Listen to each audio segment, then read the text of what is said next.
Welcome to the Slop Farm. Enjoy the video. In this video, I will explain how to make cheese at home.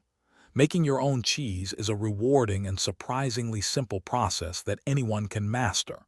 We'll go through each step, from gathering your ingredients to forming your curds, ensuring you have a clear understanding. Get ready to transform fresh milk into a delightful homemade treat with just a few basic items and a little patience. It's a truly satisfying culinary adventure. To begin your cheese-making journey, you'll need a few key items. Start with 1 gallon of good quality whole milk. Avoid ultra-pasteurized varieties. You'll also need a mesophilic starter culture, about 1/4 of a teaspoon, and liquid rennet, also about 1/4 of a teaspoon, diluted in a 1/4 cup of cool water.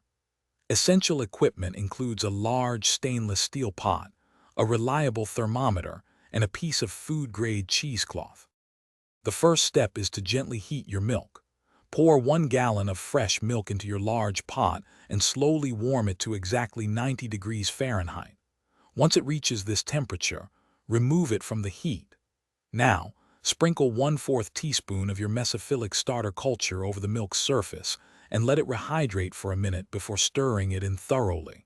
Cover the pot and let the milk ripen for 60 minutes, allowing the culture to activate. After the milk has ripened, it's time for coagulation.